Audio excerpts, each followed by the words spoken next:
Merci à Jonathan pour l'invitation. Je pense que Jonathan s'attend que ma présentation nous fasse tous sortir un peu de notre zone de confort et je pense qu'il a raison. Vous vous demandez tous sûrement qu'est-ce qu'on fait ici, Génome Québec, qu'est-ce que la génomique a à faire avec les architectes paysagistes du Québec. Ben, vous allez voir, j'ai quelques petites histoires à vous raconter.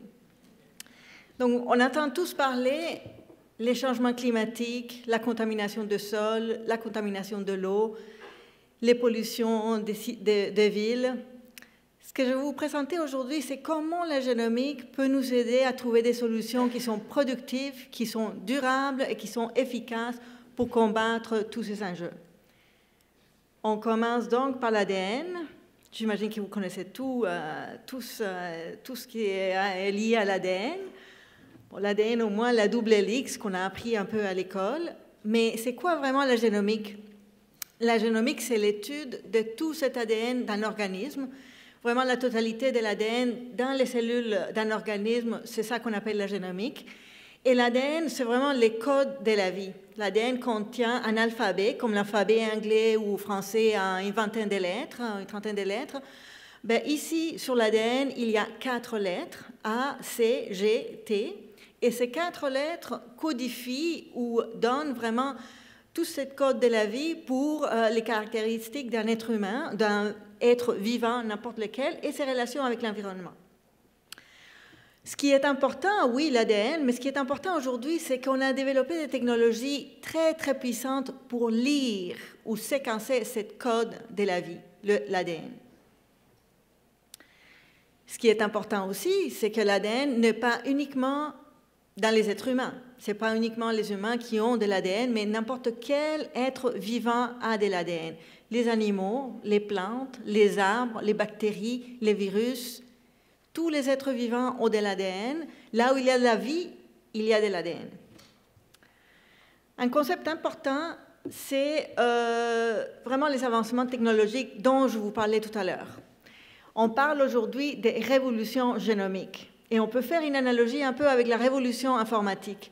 Donc, la ligne blanche que vous voyez en haut, c'est ce qu'on appelle the Moore's Law, la loi de Moore. Et la loi de Moore a été développée dans les années 80 et disait que le prix des ordinateurs, les prix de mémoire des ordinateurs allaient diminuer ou presque, oui, diminuer à la moitié à chaque 2-3 ans.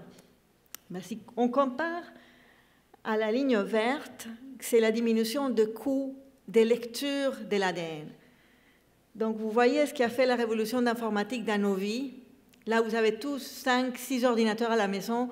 Même votre iPhone a plus de mémoire que des ordinateurs qu'il y avait dans les années 80 dans des chambres froides.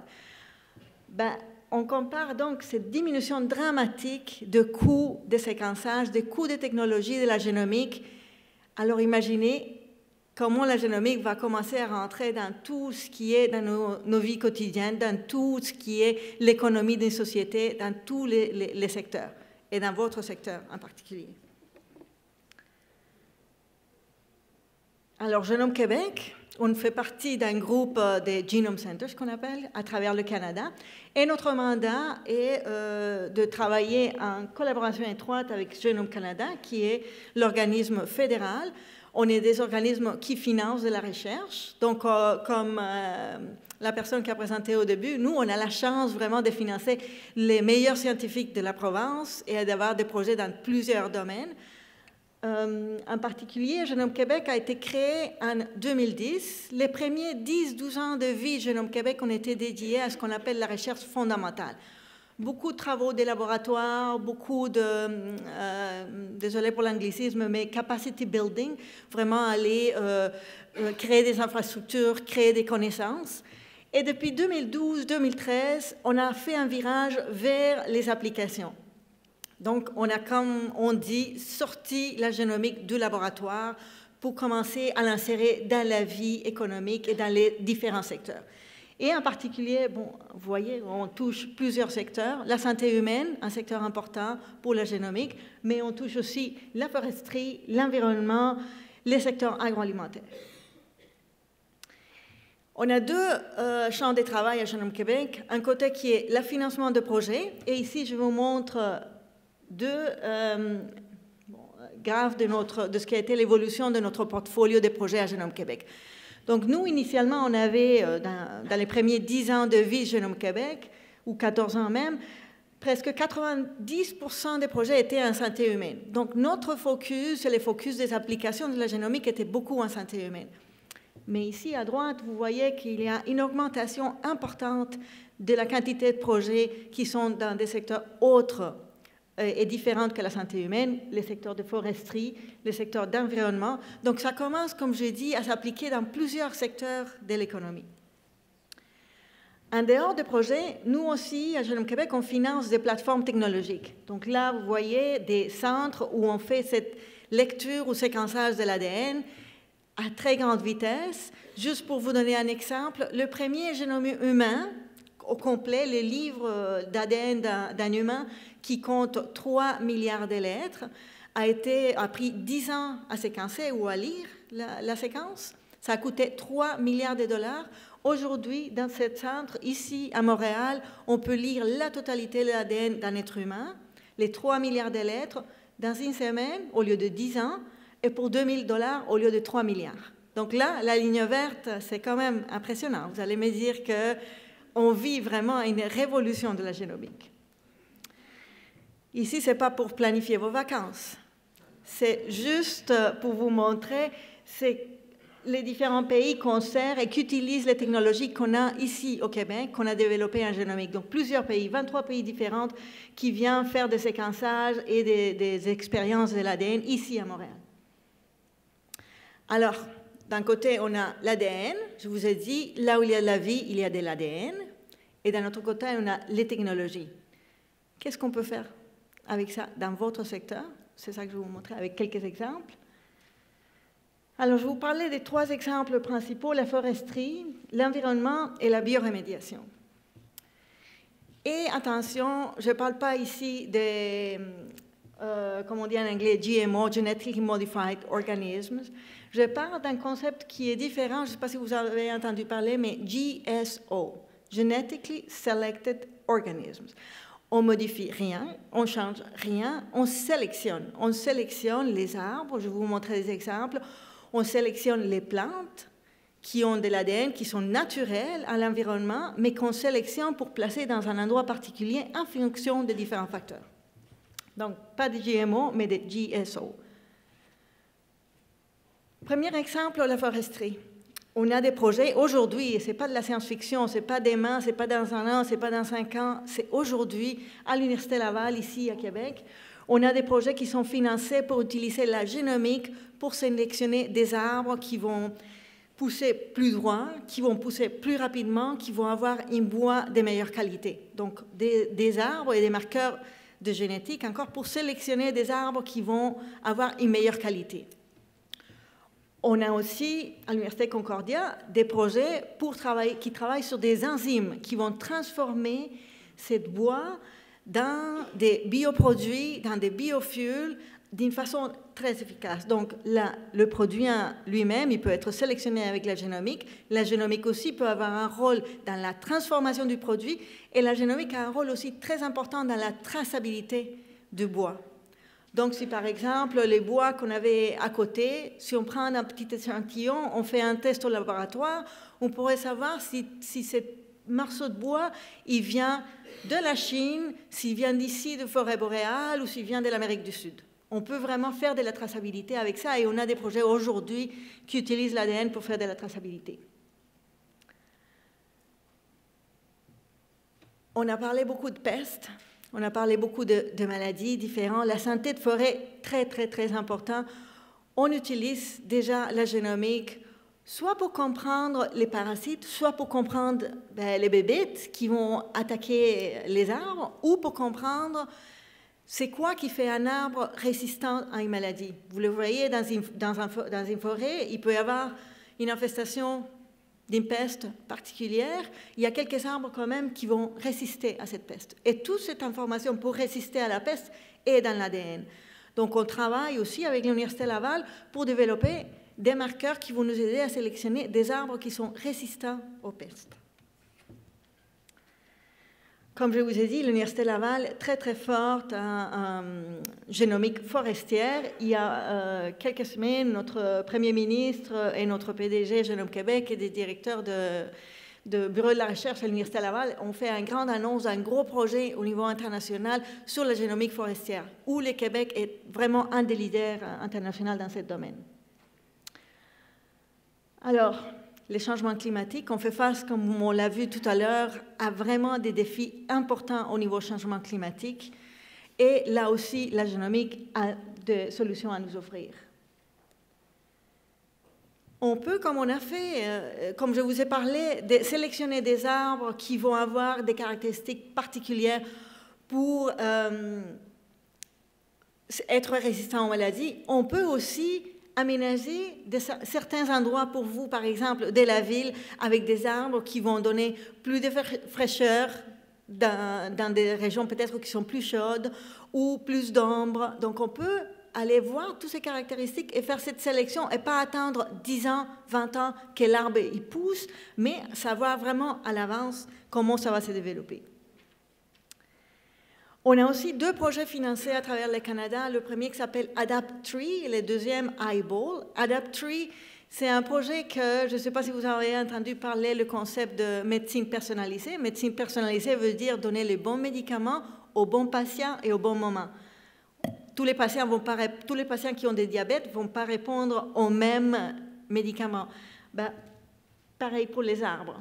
Les arbres, ils ne vont pas tous répondre de la même façon au changement climatique, à l'environnement. Donc, ce qu'on fait avec AdaptTree, c'est qu'on développe des marqueurs de génomique encore pour savoir quel arbre on peut planter à quel endroit. Donc, finalement, comme la médecine personnalisée, planter les bons arbres au bon moment et au bon endroit en fonction de l'environnement, de la situation. Donc, c'est vraiment comme une personnalisation de forêt avec des outils génomiques. Et iBall, c'est un projet qui est à Guelph, à l'Université d'Ontario, avec des collaborations aussi des chercheurs de Québec, et qui est fait pour faire une cartographie de la biodiversité. Donc, des espèces en danger, des espèces qui changent en fonction des changements climatiques. Donc, on fait vraiment ça avec l'ADN, encore des marqueurs de l'ADN, une cartographie des espèces en danger en fonction de l'environnement. L'eau contaminée, gros problème, évidemment, pour les villes, pour notre environnement. Comme je vous ai parlé, l'ADN, il est partout. Pour tout, il y a de la vie. Dans l'eau contaminée, il y a plein de bactéries. Donc, cette bactérie, il contient de l'ADN. On peut utiliser cet ADN pour sélectionner soit les mauvaises bactéries qui vont donner l'eau contaminée, ou soit les bonnes bactéries qui vont aider à décontaminer l'eau. C'est le même principe qu'on va parler tout à l'heure avec la décontamination de sol. Donc, on peut faire une espèce de bon cocktail, le bon cocktail pour les bons endroits, et les bons cocktails de bactéries pourraient nous aider à décontaminer l'eau. Pour la biorémédiation, donc on a parlé de lacs mégantiques, on a parlé des sites contaminés par l'industrie pétrochimique, des métaux lourds, des sites miniers. Les coûts de décontamination d'un site, comme vous le savez, sont immenses. C'est vraiment aussi des projets à très, très, très long terme. Ce qu'on propose ici, c'est une nouvelle technologie qui s'appelle biorémédiation. Donc, ce qu'on utilise, c'est des plantes et des arbres qu'on peut planter. On utilise l'écosystème du sol, les bactéries et les champignons qui sont dans les racines. Et c'est cette bactérie, ces champignons et tout cet écosystème avec l'arbre qui vont s'alimenter et qui vont absorber les contaminants, soit les métaux lourds. Donc, finalement, en plus, c'est beau, c'est esthétiquement très plaisant, c'est des champs verts. Et le travail s'est fait tout seul avec les plantes. On a 3 sites de projets pilotes qui commencent ici à Montréal, qui ont été financés par Génome Québec. Donc, il y a un au Jardin botanique, il y a un qui est à Valcartier et Varennes. Je pense peut-être que quelques-uns de vous sont familiers. Donc, ce sont sites qui sont déjà plantés et pour lesquels on fait des projets pilotes de biorémédiation.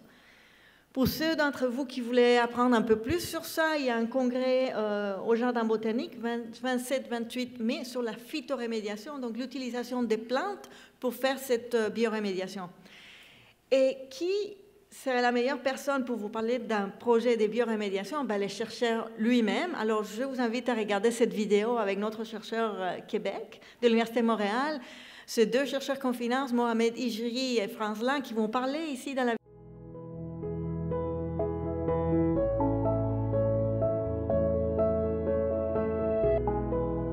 Le problème de contamination, c'est un sérieux problème mondial qui est la conséquence de l'industrialisation, d'exploitation industrielle, comme les mines, les extractions de pétrole et de gaz, et c'est un problème qui est assez sérieux. Donc on répertorie environ 22 000 sites qui sont contaminés à travers le Canada, donc c'est un chiffre qui est énorme. La décontamination conventionnelle, c'est très cher. Donc ça consiste à excaver le sol, à utiliser de la machinerie lourde, à déplacer le sol.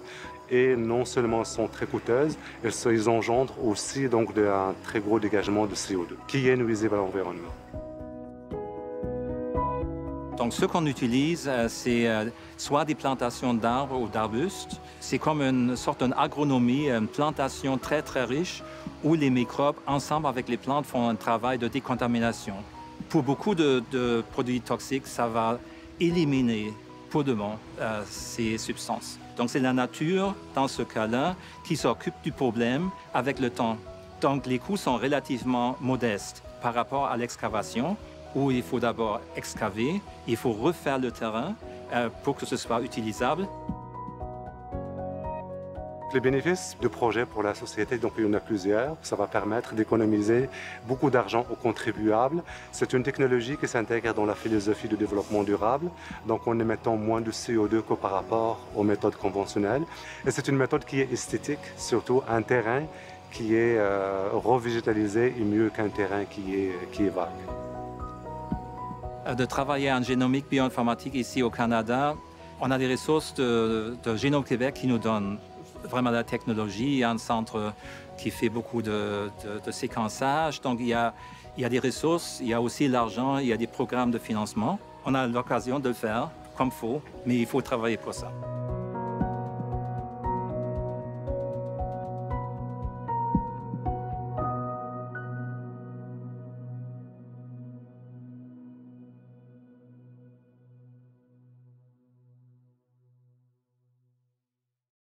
Alors, vous vous demandez, là, j'imagine que vous avez tous déjà plein d'idées comment utiliser la génomique dans votre secteur.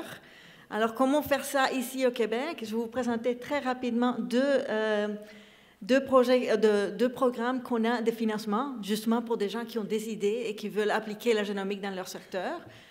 Donc, on a un programme qui s'appelle le GAP, et ça veut dire Genomics Applied Partnership Program. C'est donc un programme de partenariat entre le secteur privé et le secteur public. Les académiques, les universitaires et soit des fondations, soit des instituts, soit des compagnies privées qui vont développer des projets très appliqués avec un produit, avec vraiment un livrable très concret à la fin du projet. La durée de projet, c'est entre 6 et 36 mois, donc très court, relativement court terme. Et le budget total, c'est 300 000 à 6 millions de dollars.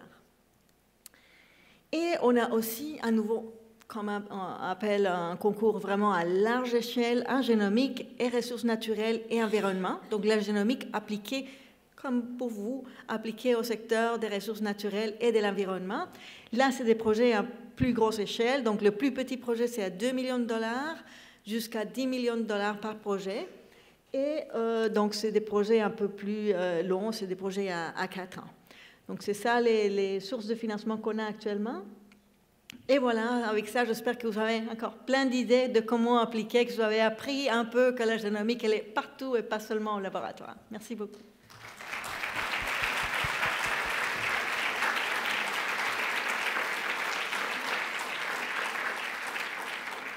Nous allons prendre quelques minutes pour une période de questions. Déjà, je vois Caroline Magard, fraîche industrielle, phytoremédiation. Voilà. Bonjour, Caroline Magard, des Amis du Champ des possibles. Je voyais le Champ des possibles présent dans votre vidéo, alors c'est super intéressant. Vous avez donc peut-être un projet déjà prévu sur le site, ou si vous n'en avez pas, peut-être que on aimerait collaborer avec vous. Merci pour votre conférence. En fait, j'essaie de comprendre toute cette science que je ne maîtrise pas. la phytorémédiation donc inclut la racine des plantes qui ont une limite de profondeur. J'aimerais que vous m'expliquiez ou vous nous expliquiez justement, quand on a des contaminants qui sont en profondeur plus profond que, disons, la limite de maximum 1 mètre que les végétaux peuvent aller chercher avec leurs racines, comment la génomique va ajouter à la solution dans cette situation-là? Oui, bon, moi, je ne suis pas l'expert des biorémédiations, donc je pourrais mettre en contact avec les personnes, mais la réponse à votre question, c'est comme on fait aussi pour capturer les nitrogènes et pour capturer les nutriments, c'est qu'avec les champignons, surtout, qui sont attachés aux racines, qui donnent parfois des élongations très, très longues aux racines, ils peuvent aider à aller beaucoup plus profond. C'est vraiment comme des filaments de champignons qui vont s'élonguer et qui vont vraiment permettre d'aller plus profond et aller plus loin, au-delà vraiment de la capacité d'absorption de la plante elle-même et des racines. C'est pour ça que finalement, tous les processus de biorémédiation, c'est vraiment cette combinaison entre la plante, évidemment les racines, les bactéries qui sont autour et les champignons, parce que les champignons vont donner encore cette élongation. Ouais. J'ai une deuxième question. Oui. Dans une perspective de conservation des végétaux déjà existants sur un terrain, si ces végétaux ne sont pas nécessairement accumulateurs de contaminants, comme certaines plantes que vous avez montrées, comme les fabacées, par exemple, comment on peut faire pour marier conservation et rémédiation en même temps? Oui, c'est une bonne question. C'est une partie de projet qu'ils font actuellement au Jardin botanique. Je vous invite peut-être à participer, si ça vous intéresse, au congrès de phytorémédiation. Là, vous avez sûrement... Parce que je pense qu'il va y avoir l'opportunité aussi d'aller visiter les sites et ils essayent de mélanger ou de vraiment ensembler ce qui existe déjà comme plante et ajouter, mais sans trop faire il ne s'agit pas non plus de complètement détruire ce qu'il y a comme végétation naturelle qui s'est développée même si le site était contaminé. Donc, ils essayent vraiment de conserver aussi ce qu'il y a naturellement dans les sites et ajouter ces plantes qui vont aller vraiment faire un travail beaucoup plus, un vrai travail de biorémédiation. Donc, c'est... Oui. Bonjour, Jimmy Leiser, je suis architecte paysagiste. Voilà, j'avais mené il y a 2 ans un atelier sur la pollution de terres industrialisées dans la grande banlieue à Paris, et où il y avait déjà eu des expérimentations en phytorémédiation. Et alors, je ne sais pas où on est, en 2 ans, ça évolue très vite comme la montée photographique, mais il était apparu que la phytorémédiation avait ses limites, notamment pour l'épuration de métaux lourds, notamment avec les bandages agricoles, et qu'en fait, qu'il valait mieux conserver les métaux lourds là où ils étaient pour éviter qu'ils se diffusent dans le sol. Et donc, là où c'en était, c'est qu'il valait mieux protéger les sols et ensuite, par une couche imperméable, et ensuite mettre des végétaux. Puisqu'en fait, en voulant planter là où il y avait des sols très pollués, on risquait de diffuser ces métaux lourds qui étaient emprisonnés dans l'air, et ça provoquait d'autres dangers qu'on n'était pas forcément capable de maîtriser. Donc je voulais savoir où est-ce que vous en êtes par rapport à ça. Merci. Oui, merci pour la question. Ce qu'on fait actuellement avec les projets que je vous ai montrés de Franz Lang et Mohamed Ijri, c'est encore, il y a un composant de recherche. Donc, on essaye de trouver, comme je vous ai parlé, de cocktail idéal de bactéries pour décontaminer l'eau. On essaye aussi de trouver, ce serait quoi le mélange idéal et le cocktail idéal entre les bactéries, les champignons et les racines pour aller maximiser la décontamination sans transférer les problèmes d'un côté à un autre. Parce qu'il ne s'agit pas non plus d'aller enlever du sol pour les transférer dans l'air. Donc, il y a tout ça qui se fait actuellement, mais il y a des résultats très promettants comme quoi il y a une vraie décontamination de sol sans passer les problèmes ailleurs. Oui. Bonjour, Michel Rousseau, architecte paysagiste, mais président de la Société québécoise de phytotechnologie. Donc, excellente présentation, très inspirant. Merci pour avoir plugué notre Donc, conférence. vous pouvez peut-être mieux répondre aux questions que... Oui. Donc, je voulais inviter tous les architectes paysagistes à participer justement au colloque parce qu'on va regarder l'aspect fonctionnel, oui, pour épurer les sols, l'air et l'eau, mais également toute la fonction paysagère structurante de ces projets-là. D'ailleurs, Marie-Claude Robert va venir donner une conférence là-dessus. Et sur les 2 journées du colloque, il y aura une demi-journée consacrée à l'équipe de Géonorem qui vient nous présenter leurs différents projets. Donc, il y a plusieurs chercheurs de Géonorem qui viennent nous montrer ce qu'ils ont fait. Donc, j'invite tous les architectes paysagistes à être là. Et également, nous sommes 3 sur le conseil d'administration de la SQP, 3 architectes paysagistes. Et nous quittons. Donc, ça va prendre d'autres architectes paysagistes pour être sur le conseil d'administration. Donc, appel lancé. Merci. Merci beaucoup. C'est une bonne place pour le faire, en tout cas. Merci beaucoup. Madame Lopez. Merci. Merci.